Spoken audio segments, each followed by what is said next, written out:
ሁለት ዓመታትን ሊያስቆጥር ቀናት የቀሩት የሱዳን የእርስ በርስ ጦርነት አሁንም ቀጥሏል። የወታደራዊ መሪ አብዱልፋታህ አልቡርሃን ጦር ድል እያደረገ ሱዳንን ከእጁ እያስገባ ነው። ማለትም አብዛኛውን የሱዳንን ክፍል እየተቆጣጠረ ነው። በሀብት የደለበውና በአረብ ጎሳዎች የተገነባውም የመሐመድ ሐምዳን ዳጋሎ ጦር ተፍረክርኳል። ጦርነቱን በጀነራል አብዱልፋታህ አልቡርሃን የሚመራው የሱዳን ጦር በአመዛኙ ያሸነፈ ይመስላል። ምንም እንኳን የፈጥኖ ደራሽ ድጋፍ ሰጪ ኃይሉ መሪ ጀነራል መሐመድ ሐምዳን ዳጋሎ ከሱዳን ዋና ከተማ የወጣ ነው ስልታዊ በሆነ የማፈግፈግ ስልት ነው ከካርቱም የወጣ ነው ተጠናክረን ለመመለስ ነው ቢሉም አሁን ባለው ሁናቴ ግን የሱዳን ጦር ጦርነቱን በድል ሊደመድመው ተቃርቧል ተብሏል። ታዲያ ለመሆኑ በቀጠናው ብሎም ለኢትዮጵያ ምን ያስከትላል የሚለውን የዚህ የምጥን መሰናዷችን አንድ አካል አድርገነዋል። ጀነራሉ ካርቱምን በእጃቸው እንዳስገቡ በቀጥታ ወደ አስመራ ተጉዘዋል። ከዚያም ወደ ቱርክ ተሻግረዋል። ቀጣይ ካይሮ ላይ ይጠበቃሉ። ኢትዮጵያውያን ከጀነራል መሐመድ ሐምዳን ዳጋሎም እንዲሁም ከአልቡርሃንም ጎን ተሰልፈው ስለመዋጋታቸው የሚያሳዩ መረጃዎች ሲወጡ ቆይተዋል። ለመሆኑ የሱዳኑ ጦርነት እንዴት ባለ መንገድ እየተጓዘ ይሆን? አብራችሁን ቆዩ።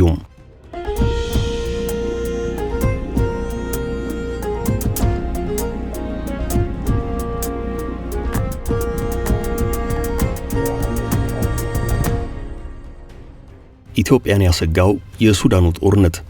ሱዳን ኢትዮጵያ ውስጥ ለተካሄዱ ግጭቶች ትልቅ ድርሻ የነበራት ሀገር ናት።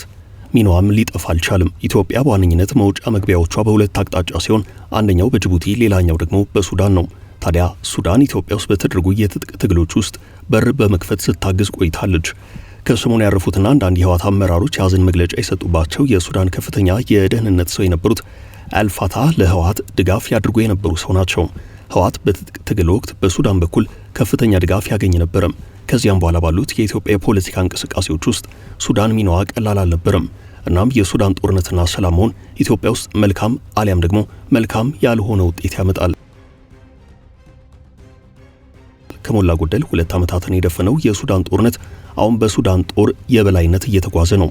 በአብዱልፋታህ አልቡርሃን የሚመራው የሱዳን ጦር ካርቱምን ፈጥኖ ደራሽ ጦሩ ከነጠቀ በኋላ ሌሎች በርካታ ይዞታዎችን በስሩ እያስገባ ነው። ጀነራል አልቡርሃንም ድላቸውን ለማጽናት የውጭ ጉብኝት ላይ ናቸው። አስመራ ተጉዘው ከኢሳያስ ጋር ተገናኝተዋል። ከዚያም ወደ ቱርክ ተሻግረዋል። ምናልባትም በጦርነቱ የድል ባለቤት ያደርጋቸውን ድሮን ከቱርክ እንዲጨምርላቸው ለማዘዝም ሊሆን ይችላል። ካይሮም ይጓዛሉ ተብሏል። አሁን ድል ያደርጉት ጀነራል በዋነኝነት የሚደገፉት በግብጽና በኤርትራ ነው። ፈጥኖ ደራሽ ኃይሉ ደግሞ በዋነኝነት በቻድና በተባበሩት አረብ ኤምሬቶች ይደገፋል። ኬንያም የፈጥኖ ደራሹ ደጋፊ ናት ተብላ ትታማለች። የኢትዮጵያም ስም ከመሐመድ ሐምዳን ዳጋሎ ጋር አብሮ ይጠራ እንጂ ጠቅላይ ሚኒስትር አብይ አህመድ ሁለቱንም ጀነራሎች በጦርነቱ መሃል አግኝተው ማነጋገራቸው የኃይል አሰላለፉ ከየትኛው ወገን እንደሆነ በግልጽ የለየ አይደለም። ኢትዮጵያ ለሱዳን ሰላም እንዲመጣ ሻለው ከማለት ውጭ አቋሟ ከጥርጣሬ ውጭ አይታወቅም። ጥርጣሬውን ግን ኢትዮጵያ ድጋፏ ለፈጥኖ ደራሹ ነው የሚል ነው። ኢትዮጵያ ወዳጅ የሆነችው አረብ ኤምሬትስ የፈጥኖ ደራሹ ኃይል ደጋፊ እንደመሆኗ ኢትዮጵያም ለፈጥኖ ደራሹ ድጋፍ ታድርጋለች የሚል አስተያየት ይሰጣል። የተባበሩት አረብ ኤምሬቶችን በሱዳን የእርስ በርስ ጦርነት ጉዳይ የከሰሱት አልቡርሃን ወደ ኤርትራ ሰሞኑን አቅንተዋል። በግብጽ የሚደገፉ መሆናቸውንም ከኢትዮጵያ ጋር መልካም ግንኙነት እንዳይኖራቸው ያደርጋል። እስካሁን ጀነራሉ ኢትዮጵያን አላመሰግኑም፣ አልወቀሱም። ጀነራሉ ከኤርትራና ግብጽ ጋር ያላቸውን ወዳጅነት ከገፉበት ግን ለኢትዮጵያ መልካም አይሆንም። አልቡርሃን ከጠቅላይ ሚኒስትር አብይ አህመድ ጋር ያላቸው ግንኙነት በጥርጣሬ የሚታይ ነው። ጠቅላይ ሚኒስትር አብይ አህመድ የአልቡርሃን ጦር ካርቱምን ከመቆጣጠሩ አስቀድሞ በፖርት ሱዳን እያሉ ወደዚያው ተጉዘው ሰዓታትን ያህል ቆይተው አግኝተዋቸው ተመልሰዋል። አልቡርሃን ደግሞ የውጭ ጉዳይ ሚኒስትራቸውን ወደ አዲስ አበባ የላኩበት አጋጣሚ ነበረም። ከጀነራሉ ወገን የተሰለፉት የህወሓት ተዋጊዎች ከአልቡርሃን ጋር የህወሓት ታጣቂዎች አብረው ሲዋጉ መክረማቸው ይነገራል። ጀነራሉ ከህወሓት የጦር ሰዎች ጋር የጠበቀ ግንኙነት አላቸው። ሱዳን ለኢትዮጵያ የጦር መሳሪያ መንገድ ናት። ወደ ኢትዮጵያ የሚጋዘው የጦር መሳሪያ ዋነኛ መተላለፊያው በሱዳን በኩል እንደሆነ ይነገራል። እናም የጀነራሉ ማሸነፍ ኢትዮጵያ ውስጥ ያሉ በትጥቅ የታገዙ ግጭቶች ላይ ተጽዕኖ ሊፈጥር እንደሚችል ይነገራል። ዳርዳር ለሚሉት የህወሓት አንዳንድ አመራሮች የልብ ልብ ሊሰጣቸው ይችላል። አሁንም በሱዳን ውስጥ የታጠቀ የህወሓት ኃይል አለም። በጦርነት ወቅት በተደጋጋሚ ከሱዳን አቅጣጫ ጥቃት ሲፈጽም ቆይቷል። የህወሓት ታጣቂዎች ከሱዳን ጦር ጋር ተባብረው ፈጥኖ ደራሹን እንዲዋጉ ሐሜቲ በተደጋጋሚ ቢወቅሱም ህወሓት ሲያስተባብል ቆይቷል። የቀጠለው የሁለቱ ጀነራሎች ጦርነት ከካርቱም ተሸንፈው የሸሹት ጀነራል መሐመድ ሐምዳን ዳጋሎ በቴሌግራም መተግበሪያቸው ላይ በላኩት የድምጽ መልእክት ድርድር ወይንም ስምምነት አለ ብለው የሚያስቡ ሁሉ ተሳስተዋል። ከነርሱ ጋር ስምምነት የለንም ብለዋል። በጦር መሳሪያ ቋንቋ ብቻ እንነጋገራለን ብለዋል። ከፈጥኖ ደራሹ ጀርባ ትንሽ ሀገር ሆና በአፍሪካ ውስጥ እግሯን እየተከለች ያለችው ሀብታማው ሀገር ኤምሬትስ ናት። የሱዳን ጦር መሪ ጀነራል አብደል ፋታህ አልቡርሃን ደግሞ ከሀገር ወጥተው ጉብኝት ላይ ናቸው። የፕሬዝዳንቱን ቤተ መንግስት በጦርነት የተጎዳውን አውሮፕላን ማረፊያና ሌሎች በከተማ መሃል የሚገኙ ቁልፍ ቦታዎችን ከተቆጣጠረ በኋላ ወደ ኋላ እንደማይልቅ ቃል ገብተዋል። ይቅር አንልም፣ አንደራደርም፣ ድሉ የሚጠናቀቀው የመጨረሻው አማጺ ከሱዳን የመጨረሻ ጥግ ሲጠፋ ብቻ ነው ብለዋል።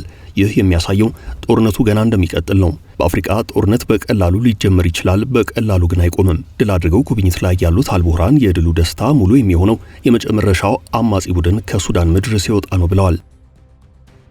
ድርድር ካልተደረገ ደግሞ ማንም ላለመጥፋት ሲል ይፋለማልና ውጊያው በቀላሉ አይቆምም። ከፈረንጆቹ ሚያዝያ 2023 ጀምሮ በሱዳን ጦርና በፈጥኖ ደራሽ ድጋፍ ሰጪ ኃይል መካከል የእርስ በርስ ጦርነት ተቀስቅሷል። የጦርነቱ መነሻ ምክንያት የሆኑ ብዙ ጉዳዮች ቢኖሩም በቀዳሚነት የሚነሳው ግን የሁለቱ ጄኔራሎች የስልጣን ሽኩቻ ነው። በፈረንጆቹ የዘመን ቆጠራ በ2021 በሱዳን ከተካሄደው ወታደራዊ መፈንቅለ መንግስት በኋላ የሱዳን ጦር ኃይሎች አዛዥ አብደል ፋታህ አልቡርሃንና የፈጥኖ ደራሽ ድጋፍ ሰጪ ኃይሉ መሪ ሐምዳን ዳጋሎ ስልጣን ተጋርተው ነበረም። ሆኖም ሁለት የታጠቀ ኃይል ሊኖር አይገባም፣ የፈጥኖ ደራሽ ድጋፍ ሰጪ ኃይሉ በሱዳን ጦር ስር ሊካተት ይገባል የሚለው ጉዳይ ሁለቱን ሰዎች አላግባባቸውም።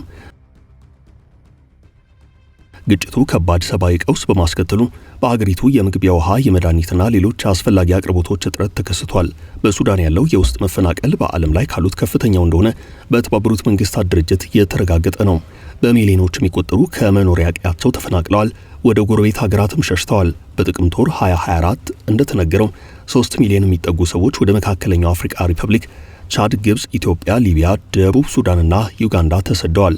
በጦርነቱ ሲቪሎችን ኢላማ ያደርጉና በሰብአዊ ሰራተኞች ላይ የሚፈጸሙ ጥቃቶችን ጨምሮ ሰብአዊ መብት ረገጣዎችን የሚገልጹ ሪፖርቶች ሲወጡ ቆይተዋል። ግጭቱ በሱዳን ያለውን የፖለቲካ ክፍተት በማባባስ ወደ ሲቪል አገዛዝ የሚደረገውን ሽግግር አጨልሞታል። ችግሩን በሰላማዊ መንገድ ለመፍታት የተደረጉ በርካታ ሙከራዎችም አልሰመሩም። በአገሪቱ ቢያንስ ከ150 ሺህ በላይ ሰዎች በጦርነቱ ሕይወታቸውን እንዳጡ ቢቢሲ ከሰሞኑ ያወጣው ዘገባ ያሳያል። ሱዳን ትሪቢዩን እንደዘገበው ደግሞ 15 ሚሊዮን ገደማ ያህል ዜጎች ከቀያቸው ተፈናቅለዋል። ዜጎች ለከፋ ችግር፣ ራብና ሰቆቃ ተዳርገዋል። 30 ሚሊዮን ሱዳናውያን ሰብአዊ እርዳታ ጠባቂ ሆነዋል። በሱዳን በ5 አካባቢዎች ራብ መከሰቱንና እስከ ግንቦት ወር ድረስ በተጨማሪ 5 አካባቢዎች ሊዛመት እንደሚችል ዓለም አቀፉ የረሃብ ገምጋሚ ኮሚቴ ገልጿል። የረሃብ ገምጋሚ ኮሚቴው በሪፖርቱ በካዳህ፣ ሜሊት፣ አልፋሽር፣ ታዊሻና አላይት በተባሉ 5 አካባቢዎች በግንቦት ወር ረሃብ ሊከሰት እንደሚችል ትንበያውን አስቀምጧል። ዓለም አቀፉ የረሃብ ገምጋሚ ኮሚቴ ኤኤፍአርሲ ለሱዳናውያን የከፋ ረሃብ ውስጥ መግባት የሀገሪቱ ጦርና ፈጥኖ ደራሽ ድጋፍ ሰጪ ኃይል ድርሻቸው ከፍተኛ ነው ብለዋል። ይሁንና የሱዳን ጦር በተባበሩት መንግስታት ድርጅት የሚደገፈው የረሃብ ገምጋሚ ኮሚቴ ያወጣውን ሪፖርት አልተቀበለውም። ይህ በዚህ እንዳለ የሱዳን ጦር የተባበሩት አረብ ኤምሬቶች የፈጥኖ ደራሽ ድጋፍ ሰጪ ኃይሉን ትደግፋለች በሚል ወቀሳ አቅርቧል። ይህም በተባበሩት መንግስታት ድርጅት ባለሙያዎችና በአሜሪካ ሕግ አውጪዎች ተአማኒነት ያለው ነው ብሏል። ይህም በተባበሩት መንግስታት ድርጅት ባለሙያዎችና በአሜሪካ የሕግ አውጪዎች ተአማኒነት ያለው ነው ብሏል። ቀደም ሲል አሜሪካ የፈጥኖ ደራሽ ድጋፍ ሰጪ ኃይሉ በዳርፉር የዘር ማጥፋት ወንጀል ፈጽሟል በማለት ወንጅላው ነበርም። በጦርነቱ አዲስ ጥምረት እየተፈጠረ ነው። በሱዳን የእርስ በርስ ጦርነት ውስጥ አዲስ ጥምረት እየተፈጠረ ነው። ይህ አዲስ ጥምረት ወደ ጎረቤት ደቡብ ሱዳን በመዝለቅ ክልላዊ ግጭት እንዳያስነሳ ስጋት ፈጥሯል። ጥምረቱ በየካቲት ወር በሱዳን ህዝቦች ነጻ አውጪ ንቅናቄና በፈጥኖ ደራሽ ድጋፍ ሰጪ ኃይላት መካከል የተፈጠረ ጥምረት ሲሆን አሁን ያለውን የአልቡርሃንን አመራር የሚገዳደር ሊሆን ይችላል። የሱዳን ህዝቦች ነጻ አውጪ ንቅናቄ በአብደል አዚዝ አልሂሉ የሚመራ የታጠቀ ኃይል ነው።